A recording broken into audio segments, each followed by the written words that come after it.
Hi, my name's Troy Smith. I'm a technical manager and I'm here today to give you some of the highlights from the 2021-2022 federal budget. These announcements are subject to the passage of legislation and may change or not become law.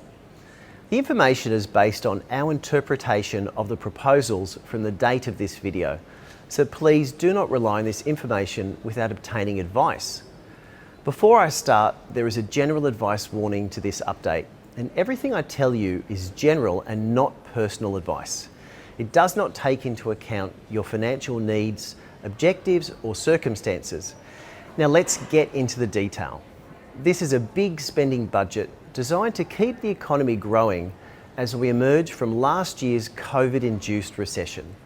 There's a lot to cover, starting with some significant changes to superannuation.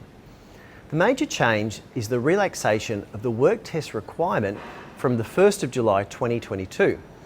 This means individuals aged 67 to 74 will no longer need to meet the work test requirements to make non-concessional contributions and salary sacrifice contributions to super.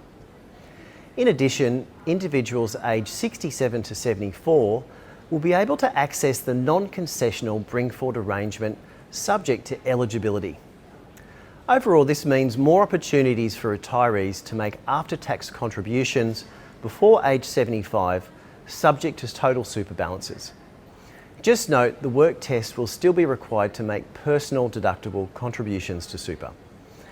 It's also worth noting that the removal of the $450 per month super guarantee income threshold, under which employers do not have to pay super guarantee contributions.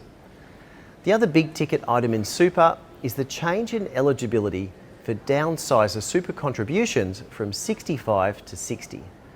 This allows up to $300,000 from the sale of the family home to be contributed to super for each eligible member of a couple. This change is designed to make it more attractive for empty nesters to move to more suitable housing. Whilst we're talking housing, there would be two extensions of the popular First Home Loan Deposit Scheme. We'll also see changes to the First Home Super Saver Scheme, where the maximum amount of voluntary contributions that can be removed from super to purchase a first home will increase from $30,000 to $50,000. The government's also flagged a relaxation of the residency requirements for self-managed super funds and SAFs, expanding the Central Management Control Test for members overseas from 2 to 5 years. When it comes to tax, all eyes will be on the extension of the low and middle income tax offset through the 2021-2022 tax year.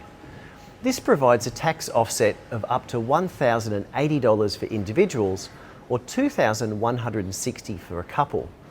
The maximum offset of $1,080 is available for those with an income between $48,000 and $90,000.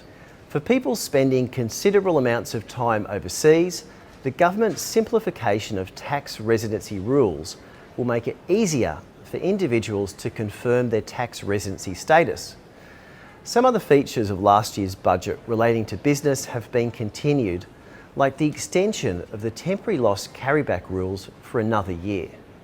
In addition, temporary full expensing rules will now apply to the 30th of June 2023. In the social security space, whilst the increase to childcare subsidies will rightly gather a lot of attention, our focus is on the significant improvements to aged care funding. This is headlined by the additional 80,000 home care packages becoming available over 2 years, which should lower waiting times for these packages. For those looking at residential services, there will be an increased daily funding to service providers to enable them to provide greater levels of care. With people in home and residential care benefiting from this budget, we encourage you to talk to your advisor and start making your plans early. This is a big budget and ticks a lot of boxes. For a much deeper analysis, please read our federal budget summary, and if you have any questions, speak to your trusted financial advisor.